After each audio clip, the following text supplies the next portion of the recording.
The inventor of the rainbow experts always think they have an explanation for everything. Sometimes they are right, sometimes they are not. Today I want to tell you the truth about rainbows. I hope you have seen a rainbow before. So, listen to the story about the inventor of the rainbow. Once upon a time, and this was not so long ago, there was an old troll who pondered the weather. He wanted to understand the connection. Why it sometimes snowed, sometimes rained, sometimes there was fog, and sometimes thick hailstones fell. "Good heavens," he grumbled. "When I look up at the sky, I always see the same grey clouds. And these big grey clouds must have been keeping a secret that allowed them to make it rain one moment and snow or hail the next." The fog was another mystery too. And the old troll thought about it for a long time. So long that his beard grew so long that he would have tangled himself up if he had tried to stand up. But because he hadn't found a solution yet, he stayed seated and continued to think. One might think the old troll wasn't exactly the brightest, but back then, trolls took all the time necessary to think about everything thoroughly, until they found a workable solution. Unfortunately, the old troll didn't know a frog. Frogs are wise in all matters of weather, and a frog surely could have explained it to him. He sat there for many long years, watching the clouds, while his beard crawled along the floor like a slow worm and grew longer and longer. "Zap-a-lot, that's it," the old troll suddenly said. I think he had figured something out. "The mystery is solved." He began to move and tried to stand up. But after all that time sitting down, his limbs were completely stiff, and his long beard got in the way, and he felt very hungry. He laughed with joy, so happy was he to have found the solution to the mystery. He finally reached for his scissors, lit a fire, put a pot of delicious soup on the stove, and was in good spirits. It had taken him a really long time to figure out how things were connected. When we are very cold in winter, it snows, and the sky covers us with a thick layer of snow so that we don't freeze so much. When it is a hot summer, the grey cloud sends us rain so that we can refresh ourselves with the cool water. When we are sad, the grey cloud sends us hail, which plays beautiful music for us on battlements and rooftops. That's exactly how it should be. We are always being thought of. The old troll tucked into his soup, then took his scissors, trimmed his beard, and became a little sleepy. He lay down in his hammock, looked up at the sky, and fell asleep.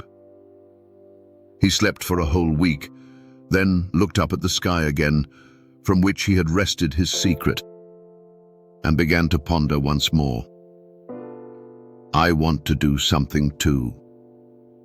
I want to take part in this great dance. But what can I do? Trolls, you must know, are strange creatures. You can't compare them to humans at all. There are said to have been trolls who called out to each other, and the other only replied after more than 100 years. That doesn't bother trolls at all. Time passes differently for them somehow. Sometimes they sleep for a whole week. Sometimes they sit in a chair for years, brooding. Sometimes it takes them 100 years to come up with the answer to a simple question. Our troll was also a strange fellow. He thought about the weather, watched the clouds, and wanted to know everything in detail. When he discovered that the grey clouds always send us exactly what we need at the right time, he was filled with the urge to do something for the trolls and humans of the world. But what? And since he couldn't think of anything right away, he had to take some time to think about it again. So he sat there again, watching his beard grow, looking at the long beard he had cut off just a week ago, which was still lying in the garden, and pondered. He knew he would find a solution, no matter how long it took. This time, he sat in his chair for nearly 200 years, thinking about what he could do, while his beard grew and grew. It wound along the floor around the entire troll house and deep into the forest. Good heavens! Now I have an idea! Our troll jumped up, laughed heartily, quickly cut off his beard, made himself an even bigger bowl of soup than last time, and ate it greedily to regain his strength. Then he set to work. He took the two cut-off beards, neatly separated the hairs, tied one beard hair to another, and wound everything onto a huge spool so that nothing could get tangled up. With the large spool of long beard hair strapped to his back, the old troll set out to climb the highest mountain. When he arrived, he tied the end of the beard thread tightly to a mountain rock. When he was sure that the knot would never come undone, he threw the spool with the long thread high up into the air. As he did so, he chanted the magic spell, "Hold time until I am ready."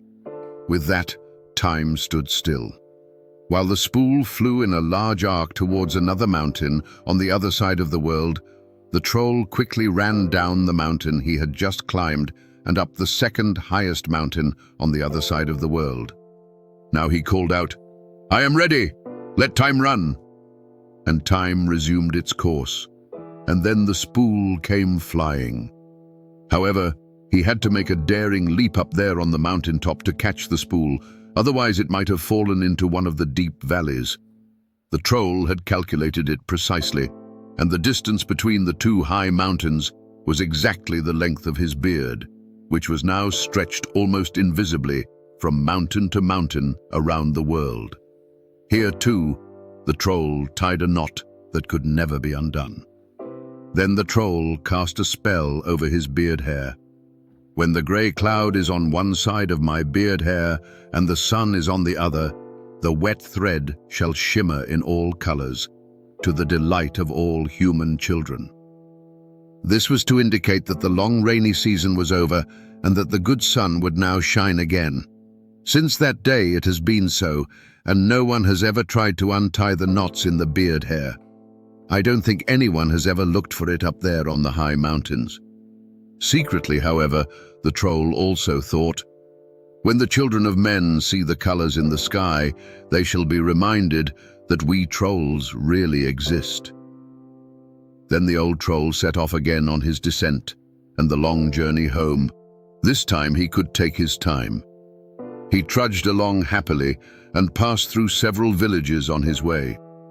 Soon he heard children singing, "Look up there, colourful rainbow, has made room for the sun, and the rain has subsided. Sing along in major and minor, thank you, clever old troll." The children seemed to be really happy, and the old troll was very glad to have contributed to that. He soon arrived back at his hut, even though this time it had taken him about 3 years to make the journey. Then he tended his garden, made himself a nice soup, stroked his beard and said, "Well, a piece of you is hanging up there high and doing its job.